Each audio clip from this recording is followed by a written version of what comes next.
Okay, welcome back to our probability review. This is the second problem I want to present for you.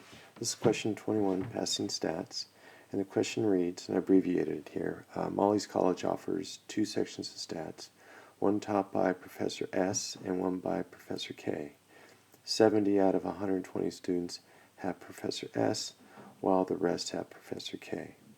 Molly estimates that her chances for passing stats are 80% if she has Prof S, and 60 if she gets Prof K. And our questions are, what's the probability that Molly passes stats?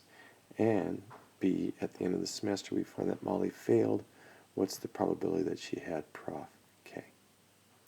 So this is one of those questions that I'm going to stop for just a second.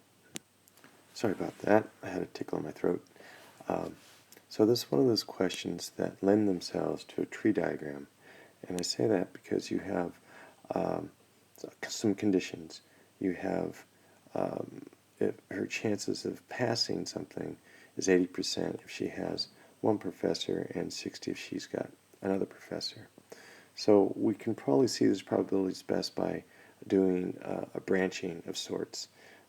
So the first branch we're going to make is the branch that tells you which professor is which. So it says 70 out of 120 students have Professor S.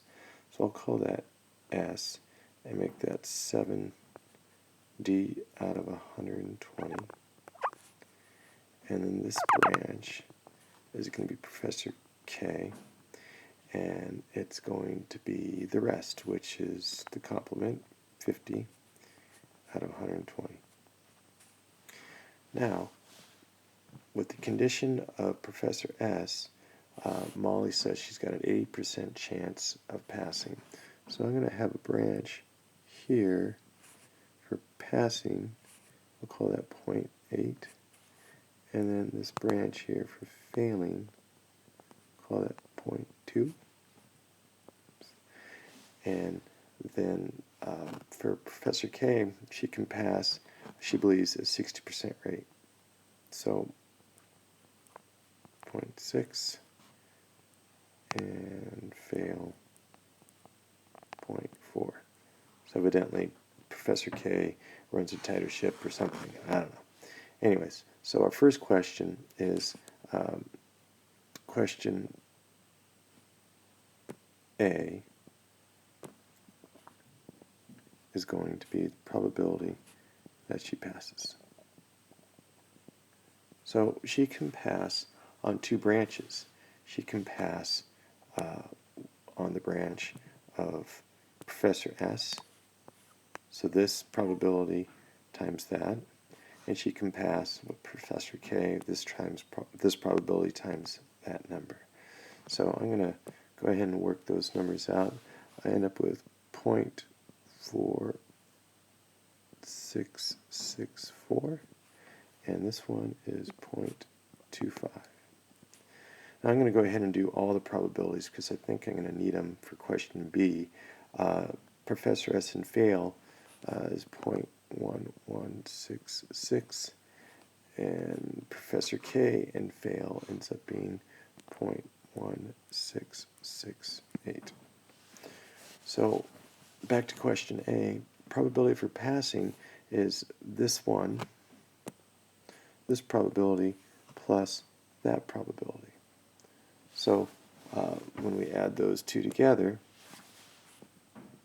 0.4664 plus 0.25,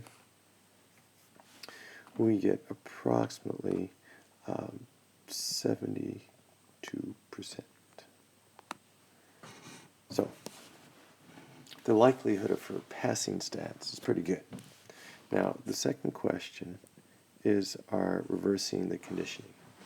So at the end of the semester we find that Molly failed. So given she failed, what's the probability that she had Professor K? So given she's over here in the failure area, what's the probability she had this professor? So the way we write this out notation-wise is probability of K given failed. So this is that probability of both divided by the probability of the given.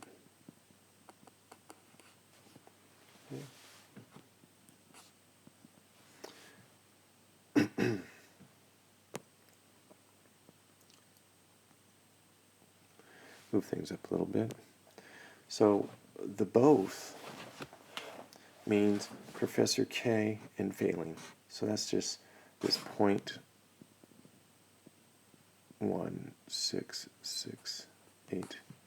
And the given is all the probabilities where she fails. And she fails here. And she fails here. So all we have to do is add those two. So 0.1668 plus 0.1166. And when it's all said and done, probability of her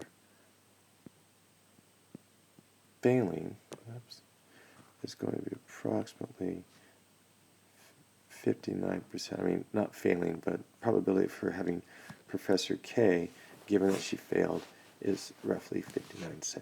Okay. All right, on to the last problem.